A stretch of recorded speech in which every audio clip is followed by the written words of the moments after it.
खंडवा के बोघड़ थाने में मुस्लिम समाज के लोगों ने ज्ञापन सौंपा। महाराष्ट्र के कोल्हापुर की मस्जिद में हुई तोड़फोड़ को लेकर नाराजगी जाहिर करते हुए नफरत फैलाने वालों पर कड़ी कार्रवाई की मांग की गई है। फिलिस्तीनी झंडा मामले को लेकर भी मुस्लिम समाज में काफी आक्रोश देखा गया।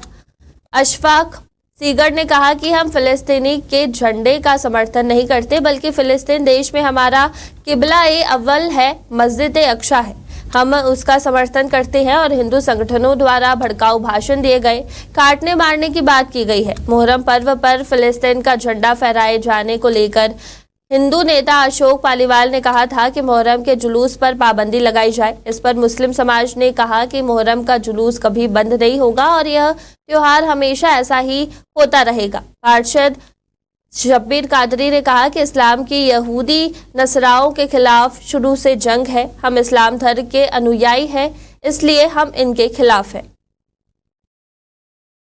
ये महाराष्ट्र के कोल्हापुर के अंदर जो विशालगढ़ है, वहाँ पे रज़ा जामा मस्जिद थी, उसके अंदर कुछ नफरती चिंटों ने अंदर घुसकर उसको तोड़ा गया, मीनारे तोड़े गए, उसके अंदर कुरान शरीफ जो पवित्र कुरान होता है उसकी प्रतियाँ फाड़ी गई, जलाई गई, और वहाँ जो आसपास जो मुस्लिम समाज के लोग रह रहे थे उनके मकान को तोड़ा गया है। तो ये नफ़रत पूरे देश में चल रही है। ये क्या होता है कि अभी जो लोकसभा के जो चुनाव है उसमें उनको करारी हार मिली है। करारी हार के अंदर इन्होंने इसका पलटा ही मुसलमानों को फिर मानना तोड़ना चालू कर दिया।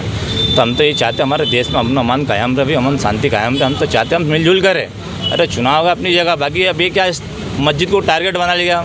बहुत बड़ी अलीशान मस्जिद बनी थी, उसके अंदर पूरे कुरान पाक को फाड़ा गया, उसकी प्रतियाँ फाड़ी गई, उसको जलाया गया, मस्जिद के मीनारे तोड़े गए थे। ये क्या तुम क्या मैसेज दे रहे हो? मैं अब ये कहना चाहता हूँ इनकी जो मानसिकता बनी है ये आतंकवादी विचारधारा से ग्रसित लोग है। कुछ युवकों ने मुहर्रम में फिलिस्तीन के फ्लैग लहराए थे,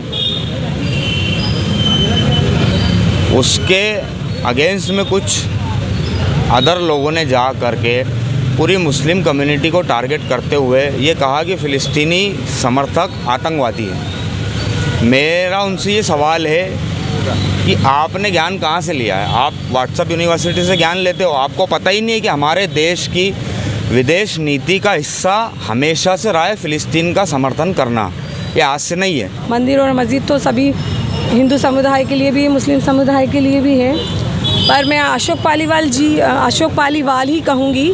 हर टाइम क्यों मुसलमानों को टारगेट करते हो आप? जब कोई मुद्दा आता है, अभी मस्जिद के मुद्दे से अगर मुस्लिम समुदाय के लोग अगर बोलते हैं तो वो क्यों बार बार हमारे स्थान को बुरा बोलते हैं? मुस्लिम समुदाय को क्यों बुरा बोलते हैं? उनको क्या एलर्जी है मुस्लिम समुदाय से? ये हम चाहते हैं कि एकता का मकाम है, एकता बना के रखिए। और मुस्लिम समुदाय, हिंदू समुदाय क्यों, आप खुद सक्षम होकर लड़िए ना।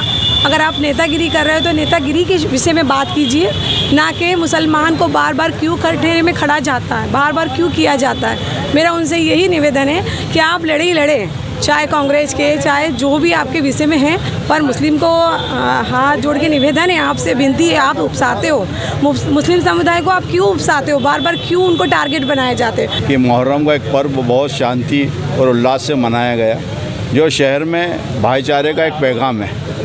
कहीं मुसलमान, कहीं हिंदू लोग ताजिया भी बनाते हैं, सवारी भी उठाते हैं। ये बहुत एहतराम का काम था जो जश्न इमाम हुसैन अली मकाम का शहर के अंदर मनाया गया।